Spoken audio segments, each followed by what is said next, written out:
Assalamualaikum warahmatullahi wabarakatuh. Di sini kami akan mengerjakan tugas video dari kelompok 5 yang beranggotakan dari Kayla, Fadli, Fadlan, Lutfi Utami, dan Akbar yang berjudul tentang pembangunan berwawasan lingkungan dalam kaitan nilai-nilai Pancasila ke arah tujuan pembangunan nasional. Yang pertama ada pendahuluan. Pancasila sebagai bentuk paradigma dalam pembangunan yaitu pembangunan yang berkaitan dampak serta manfaat atas pembangunan tersebut. Pembangunan berwawasan lingkungan harus memperhatikan permasalahan-permasalahan dalam lingkungan sebagai akibat dari pembangunan tersebut, seperti pengundulan hutan yang akan mengakibatkan pencemaran yang dapat menyebabkan erosi, tanah longsor, banjir, serta pengelolaan limbah dari proses pembangunan tersebut yang dapat merugikan atau mematikan sistem di lingkungan tersebut. Implementasi pemahaman nilai-nilai Pancasila adalah dengan mengikuti aturan-aturan tentang perlindungan dan mengelola lingkungan hidup atau PPLH. Menurut Undang-Undang Nomor 32 Tahun 2009 Pasal 1 Ayat 2 adalah upaya sistem dan terpadu yang dilakukan untuk melestarikan fungsi lingkungan hidup dan mencegah terjadinya pencemaran atau kerusakan lingkungan hidup yang meliputi perencanaan, pemanfaatan, pengendalian, pemeliharaan, pengawasan, dan penegakan hukum. Undang-undang disahkan di Jakarta 3 Oktober 2009 oleh Presiden dan Menteri Hukum dan Hak Asasi Manusia Republik Indonesia. Pengertian pembangunan berwawasan lingkungan. Pembangunan berwawasan lingkungan atau PBL adalah sebuah strategi pembangunan yang mengintegrasikan aspek ekonomi, sosial, lingkungan secara berkelanjutan. PBL bertujuan untuk meningkatkan kualitas hidup manusia tanpa pengorbanan kelestarian alam untuk generasi sekarang dan masa depan. Sejarah PBL. Konsep PBL pertama kali muncul pada tahun 1987 dalam laporan Brundtland Your Compound Future. Laporan tersebut mendefinisikan pembangunan berkelanjutan sebagai pembangunan yang memenuhi kebutuhan masa kini tanpa pengorbanan kemampuan generasi mendatang untuk memenuhi kebutuhan mereka sendiri. Di Indonesia, PBL pertama kali diamanatkan dalam Undang-Undang Nomor 23 Tahun 1997 tentang pengelolaan lingkungan hidup. Kemudian, PBL diperkuat kembali dalam Undang-Undang Nomor 32 Tahun 2009 tentang perlindungan dan pengelolaan lingkungan hidup. Selanjutnya ada prinsip-prinsip PBL. Yang pertama adalah prinsip keseimbangan, menjaga keseimbangan antara pembangunan ekonomi, sosial, dan lingkungan. Yang kedua, kelestarian, pemanfaatan sumber daya alam secara berkelanjutan dan tidak merusak lingkungan. Yang ketiga ada keadilan, menjamin keadilan dan pemerataan manfaat pembangunan bagi seluruh rakyat Indonesia. Yang keempat ada partisipasi, melibatkan masyarakat dalam proses pengambilan keputusan dan pelaksanaan pembangunan. Yang kelima ada tanggung jawab, menyadari bahwa setiap orang memiliki tanggung jawab untuk menjaga kelestarian lingkungan. Yang selanjutnya itu ada tujuan pembangunan berwawasan lingkungan atau PBL.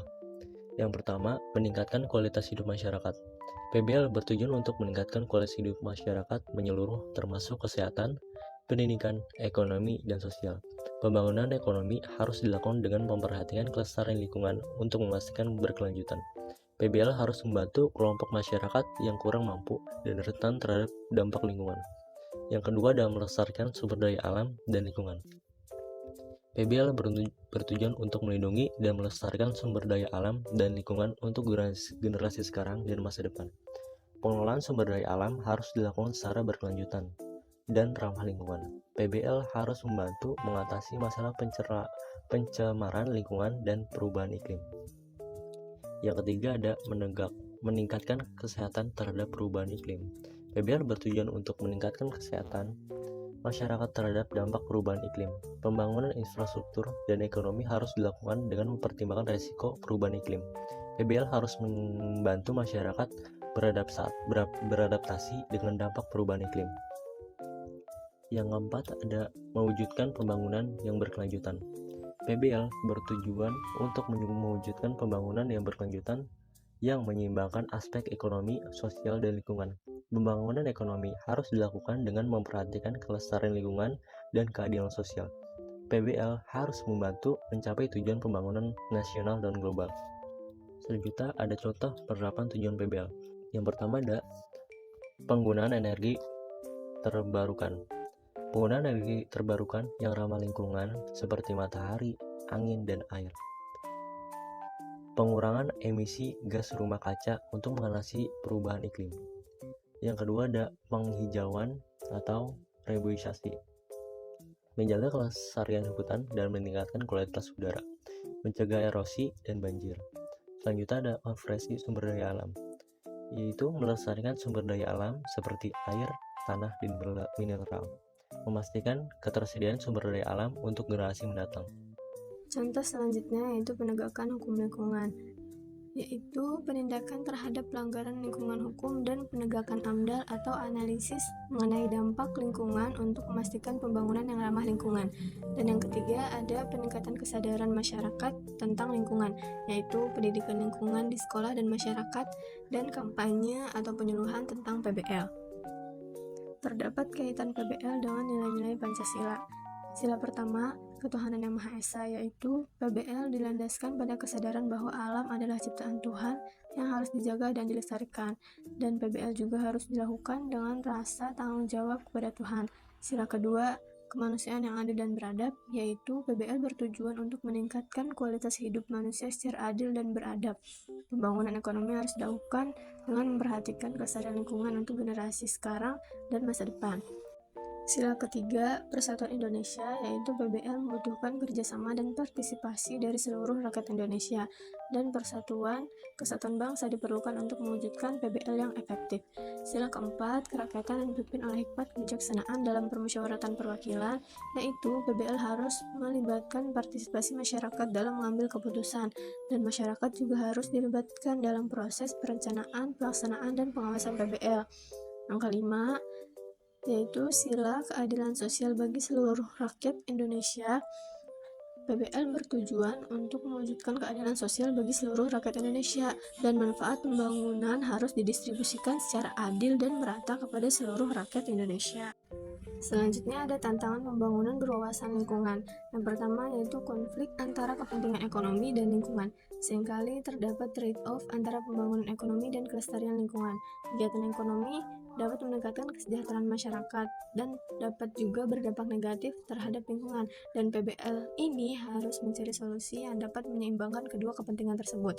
Dan yang kedua, kurangnya kesadaran masyarakat tentang lingkungan.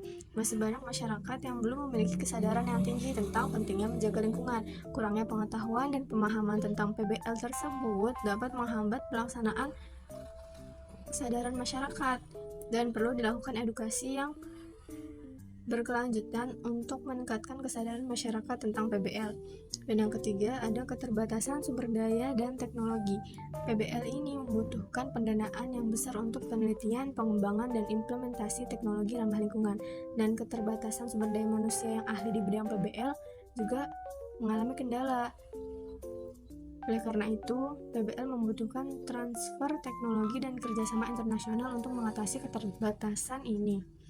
Dan yang keempat, ada penegakan hukum yang lemah. Penegakan hukum lingkungan masih lemah di Indonesia dan banyak pelanggaran hukum yang tidak tegas, dan hal ini menyebabkan kerusakan lingkungan semakin parah. Dan yang kelima, kurangnya partisipasi masyarakat. Partisipasi masyarakat dalam PBL masih rendah, dan masyarakat seringkali tidak dilibatkan dalam proses pengambilan keputusan atas pelaksanaan PBL. Oleh karena itu, dalam kegiatan PBL harus meningkatkan partisipasi masyarakat untuk mencapai tujuan atas dibuatnya PBL tersebut.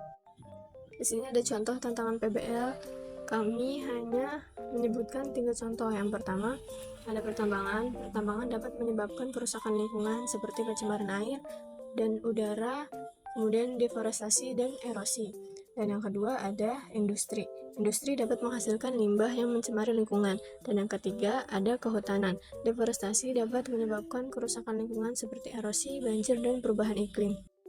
Implementasi pembangunan berwawasan lingkungan atau PBL dalam tujuan pembangunan nasional atau TPN. Pembangunan berwawasan lingkungan merupakan strategi penting dalam mencapai tujuan pembangunan nasional, dan implementasi PBL dapat dilakukan melalui beberapa cara. Yang pertama yaitu pengelolaan sumber daya alam yang berkelanjutan, yaitu penggunaan energi terbarukan, penghijauan dan reboisasi, serta konservasi sumber daya alam. Dan yang kedua, penegakan hukum lingkungan, memperkuat penegakan hukum terhadap pelanggaran lingkungan dan memberikan sanksi tegas kepada pelanggar hukum lingkungan. Selanjutnya yaitu meningkatkan kesadaran masyarakat tentang pentingnya menjaga lingkungan. Dan yang ketiga ada peningkatan kesadaran masyarakat tentang lingkungan, melakukan edukasi dan penyuluhan tentang PBL kepada masyarakat, meningkatkan partisipasi masyarakat dalam kegiatan PBL, dan mendorong gaya hidup ramah lingkungan di kalangan masyarakat. Dan yang keempat, ada pengembangan teknologi ramah lingkungan. Yang keempat, pengembangan teknologi ramah lingkungan, yaitu mendorong penelitian dan pengembangan teknologi ramah lingkungan, memberikan insentif kepada perusahaan yang mengembangkan teknologi ramah lingkungan, dan menerapkan teknologi ramah lingkungan dalam berbagai sektor pembangunan. Yang kelima, ada peningkatan kerjasama antar sektor, yaitu meningkatkan kerjasama antar sektor dalam pelaksanaan PBL, melibatkan berbagai pihak dalam perumusan dan implementasi kebijakan PBL, serta membangun sinergi antar pemerintah, swasta, dan masyarakat dalam mewujudkan PBL. Contoh program PBL yang mendukung TPN. Yang pertama ada program Kampung Iklim, yaitu meningkatkan ketahanan masyarakat terhadap dampak perubahan iklim. Yang kedua ada program pengelolaan sampah, yaitu mengurangi pencemaran lingkungan akibat sampah. Dan yang ketiga ada program konservasi keanekaragaman hayati, yaitu melestarikan keanekaragaman hayati dan ekosistem. Di sini kami memberikan beberapa contoh gambar dari PBL ya, atau pembangunan berwawasan lingkungan. Yang pertama ada pembangkit listrik tenaga surya atau PLTS yang menghasilkan listrik dari tenaga surya dan merupakan energi yang ramah lingkungan dan berkelanjutan. Dan yang kedua ada penghijauan dan reboisasi, yaitu penanaman pohon yang membantu menjaga kelestarian hutan atau meningkatkan kualitas udara, seperti contoh gambar gedung yang di atasnya atau di rooftopnya terdapat berbagai macam tanaman. Dan yang ketiga ada konservasi air, yaitu penggunaan air secara efisien dan efektif yang dapat membantu menjaga kelestarian sumber daya air. Dan yang ketiga ada transportasi ramah lingkungan, yaitu penggunaan transportasi ramah lingkungan seperti sepeda atau kendaraan listrik dan transportasi publik yang dapat membantu mengurangi emisi gas rumah kaca dan polusi udara. Sekian dari kelompok kami, kelompok 5. Mohon maaf bila ada kekurangan dan kesalahan dalam bertutur kata. Sekian dari kami. Wassalamualaikum warahmatullahi wabarakatuh.